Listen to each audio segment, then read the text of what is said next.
नमस्कार मंडळी. आज आपण इथे रात्रीच्या जेवणासाठी एकदम हलका-फुलका असा आपण पदार्थ बनवत आहोत आणि एकदम झटपट होणारी रेसिपी आहे. तर इथे मी एक अर्धा लिटर ताक घेतलेलं आहे. त्यामध्ये 2 ते 3 चमचे बेसन पीठ टाकलंय. छान असं घोळून घ्यायचं आहे. रवीने तुम्ही घोळून घेऊ शकता. एक कढई घेतली ती चांगली गरम करून घेतली. त्यामध्ये आवश्यकतेनुसार तेल टाकलं. थोडं मोहरी टाकली. मोहरी तडतडून आली की त्यामध्ये थोडंसं जिरं टाकायचं, थोडं हिंग टाकायचं. तसंच लसूण आणि अद्रक आपण ठेचून घेतले ते टाकायचं. हिरवी मिरची टाकायची, कढीपत्ता, हिंग टाकायचं आणि थोडेसे मेथीचे दाणे टाकायचे. अशी छान खमंग फोडणी तयार झाली की त्यामध्ये आपण जे ताकाचं मिश्रण बनवलेलं आहे, ते आपण या फोडणीमध्ये ॲड करायचं आणि सतत ढवळत राहायचं. आवश्यकतेनुसार त्यामध्ये अजून तुम्ही पाणी ॲड करू शकता. तर तुम्हाला कन्सिस्टन्सी कशी हवी आहे त्यानुसार तुम्ही पाणी त्यामध्ये ॲड करू शकतात किंवा ताक तुम्ही कशाप्रकारे घेतलेलं आहे, घट्ट किंवा पातळसर त्यानुसार पाण्याचं प्रमाण तुम्ही ॲडजस्ट करू शकता. आता छान फोडणी तयार झाली आणि आपण ताकही टाकलेलं आहे. छान सतत ढवळत राहायचं, नाहीतर कढी फाटू शकते. आपण बरोबर तुम्ही ऐकलंत, आपण कढी बनवतो आहे. तर यामध्ये चवीनुसार थोडीशी साखर टाकायची. मीठ आपण आहे ना पूर्ण कढी तयार झाल्यानंतर ॲड करायचं आहे. आधीच मीठ टाकलं तर कढी फाटू शकते.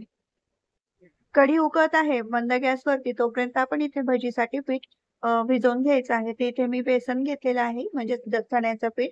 त्यामध्ये ओवा आणि जिरं टाकायचं आहे. माझ्याकडे थोडी धने जिऱ्याची अशी भरड होती ती मी यामध्ये टाकली आहे.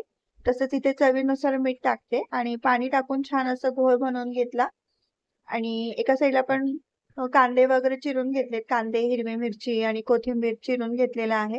तर त्या बेसनचं घोळ तयार झाल्यानंतर म्हणजे भजीसाठी जसं आपण बॅटर बनवतो तसं बॅटर बनवून घ्यायचं.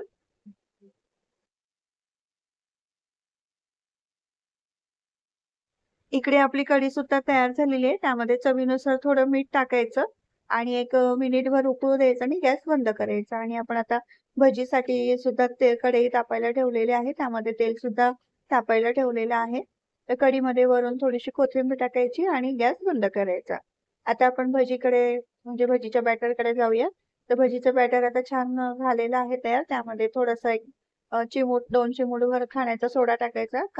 लांबट पातळसर उभा चिरलेला कांदा आहे ना, तो थोडा कुस्करून टाकायचा. हिरवी मिरची आपल्या आवडीनुसार, तिखटपणानुसार टाकायची.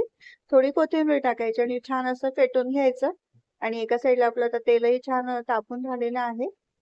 तर भजी आपण थोडी-थोडी करून सोडायची तेलामध्ये आणि छान अशी खमंग भजी तयार करून घ्यायची.